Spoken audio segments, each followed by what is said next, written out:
இன்றைக்கி பெப்பர் வச்சு நம்ம என்ன பண்ண போகிறோம் அப்படின்னா பெப்பர் சிக்கன் தான் பண்ணலான்ட்ருக்கோம். அதுக்காக சிக்கன் வாங்கிட்டு வந்திருக்கோம். மஞ்சத்தூள் போட்டு கழுவி நல்லா வச்சுருக்கேன். இஞ்சி பூண்டு பேஸ்ட்டுக்காக பெரும் சீரகமும் கொஞ்சம் இஞ்சி பூண்டு எடுத்து வச்சுருக்கேன். நீங்கள் தோலோடு கூட எடுத்துக்கலாம் பூண்டை. தாளிப்பு சின்னதாக ஒரு தாளிப்பு, ரொம்ப வாசனை போட வேண்டாம். கொஞ்சோண்டு பட்டை, இந்த கடல் பாசி இந்த மாதிரி வச்சுருக்கேன். பெரும் சீரகம் தாளிப்புக்கு. ஒரு பெரிய தக்காளியாக ஒரு 2 எடுத்து வச்சுருக்கேன். ஒரு பெரிய வெங்காயம் 1 எடுத்து வச்சுருக்கேன். எண்ணெய் காஞ்சன் இருக்குது, போட்டலாம். கொஞ்சம் பொரியட்டும். வெங்காயம் கொஞ்சம் போட்டுக்கலாம். கொஞ்சம் கலர் பானோட தக்காளி சேர்த்துக்கலாம். இது வதக்கும் போது கல் உப்பு சேர்த்துக்கிட்டேன், அப்புறம் சீக்கிரம் வதங்கிடும்.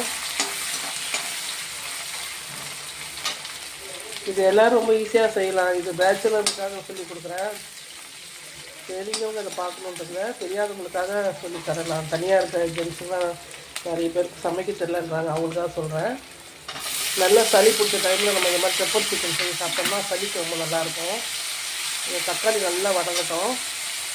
நண்டு சாப்பிட்லாம். நண்டு கிடைக்காத நேரத்தில் நம்ம இந்த மாதிரி சிக்கனில் பெப்பர் போட்டு சாப்பிட்டோம்னா சளி நல்லா எல்லாம் வந்துடும் கீழே, நமக்கு அப்படியே வந்துடும் வெளியிலே. இது வதக்கும் போது இஞ்சி பூண்டு பேஸ்ட்டு கொஞ்சம் ஃப்ரீ பண்ணிட்டேன். இதையும் இந்த எண்ணெயில் நல்லா வதக்கலாம். வதக்கும் போது அதுக்கப்புறம் இந்த கறியை போட்டு அதுவும் இதிலே வதக்கிடணும். நல்லா தண்ணி பிரிஞ்சு வர அளவுக்கு நல்லா வதக்கிட்டு அதுக்கப்புறம் மிளகாத்தூள் சேர்த்துக்கோங்க. நம்ம மிளகு நம்ம சேர்த்துக்கனால மிளகாத்தூளை கம்மியாக சேர்த்துக்கோங்க. இதுவும் காரம் அதுவும் காரம்னா சாப்பிட முடியாது. மிளகு வந்து நம்ம இறக்கும் போது தான் போடணும். முன்னாடியே போட்டோம்னா காரம் அதிகமாகும், கொதிக்க கொதிக்க காரம் அதிகமாகும். நிறைய பேர் அந்த மிஸ்டேக் பண்ணுவாங்க. மிளகு மட்டும் ரொம்ப கொதிக்க விடக்கூடாது. லாஸ்ட்டில் இறக்கும் போது தான் நம்ம சேர்க்கணும், சரிங்களா? முன்னாடியே சேர்த்திங்கன்னா காரம் வந்து ரொம்ப அதிகமாக தெரியும் நமக்கு. இந்த சிக்கனில் இருக்க தண்ணியில் தான் இது வரைக்கும் வெந்துட்டுருக்கு. கொஞ்சோண்டு தண்ணி ஒரு அரை கிளாஸ் எடுத்துக்கலாம். ஏன்னா நல்லா ட்ரையாக கொண்டு வரலான்ட்டு.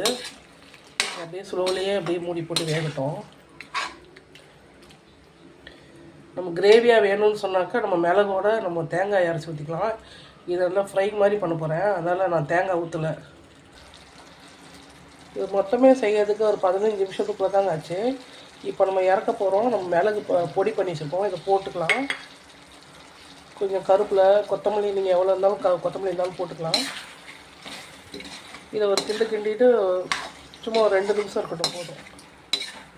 சாப்பிட்றதுக்கு நல்லா ஸ்பைஸியாக, நல்லா காரம் சாரமாக, நமக்கு சளி இருந்தாலும் நல்லா அறுத்து வந்துடும். வீடியோ பிடிச்சா லைக் பண்ணுங்கள், ஷேர் பண்ணுங்கள், சப்ஸ்கிரைப் பண்ணுங்கள் ஃப்ரெண்ட்ஸ்.